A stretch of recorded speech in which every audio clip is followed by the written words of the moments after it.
Since I've been going to China, my life has totally changed, and art has become the most important activity of my life. My father was a young diplomat in China.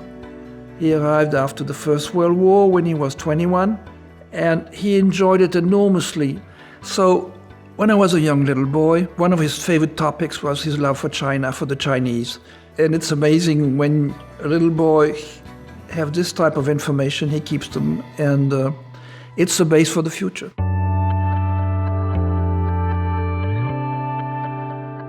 In my past, I start first on going to school to Singapore, NUS summer program, and next to the program was a dealer, antique dealer, Chinese antique dealer. So without experience, I started to buy a few pieces of ceramics and things like that, brought them back in Europe, and then I got educated by the top dealers in Europe, the famous Belgian one called Giselle Croes, and she said, "Guy, how could you buy things like that?" So she taught me. And that was the first part of my Chinese cultural education. Later on, I met somebody who was extraordinary.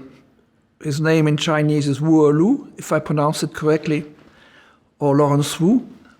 And he is probably the greatest connoisseur of Chinese ancient art. He invited me in '86 in Beijing.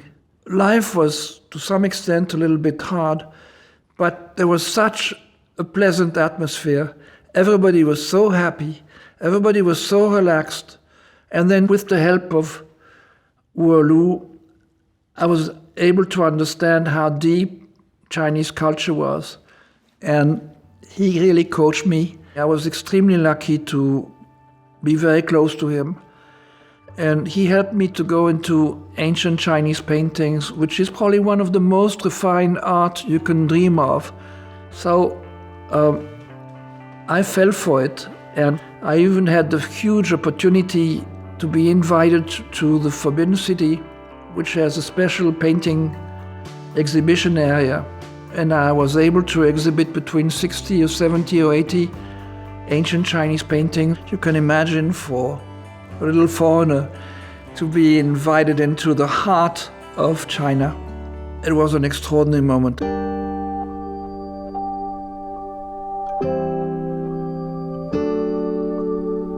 My friend Wu Lu was coming out of CAFA, which is the heart of Chinese culture. It's the university art school. I met all his friends who were starting to be professional artists and who I started to meet intensively because they had no customers. We were 3 or 4. That was all they had. So I had the opportunity to spend a lot of time having meals together. On weekends, we were going to a place which was unbelievable. It was the old tomb of an unknown emperor, and we would spend 1 or 2 days of the weekend in that place, which was exceptional. And for me, it was a very emotional moment to be able to see a young artist really starting to bloom and to find his way and to be highly creative.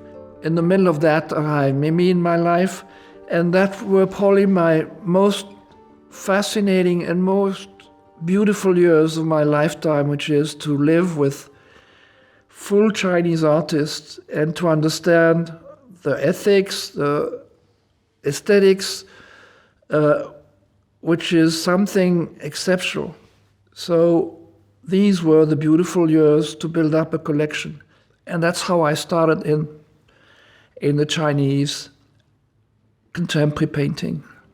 On one side, I was admitted into Chinese life, and on the other side, I was admitted into the evolution of Chinese art. So I had the very rare privilege to participate to all that life and love it. It was an exceptional period. I will never forget it.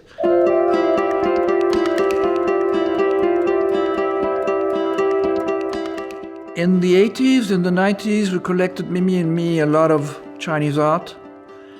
And then we thought that we should then start promoting these artists. And In the beginning of the 2000s, we had 3 to 4 big shows in Europe. We had the show in Paris at Espace Cardin. And what was very funny, in the parking of the Espace Cardin, we had huge dinosaur, plastic dinosaur with a big thing made in China. And everybody agreed I need to have a curator.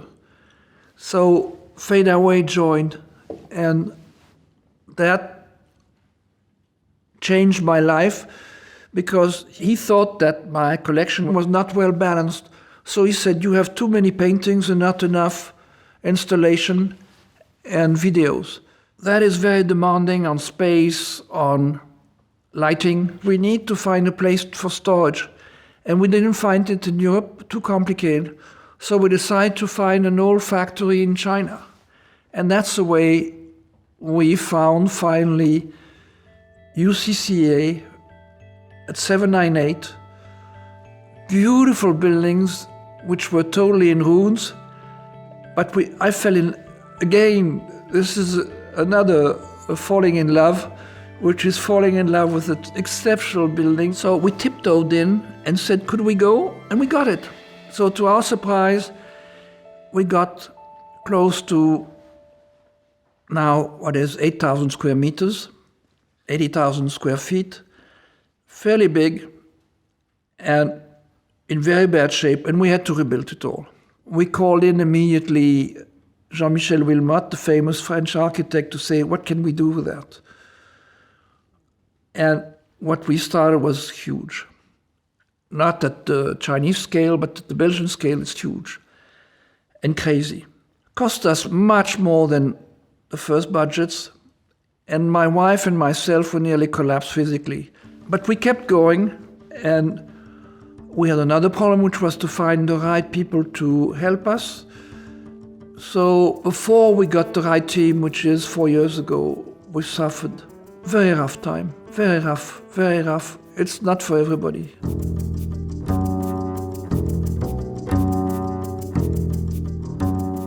We had an extraordinary team. We are up to any standards. After 8-9 years, we have now close to 3 to 4 million people who came to visit us. And I think that we are well known around the world, around the art world.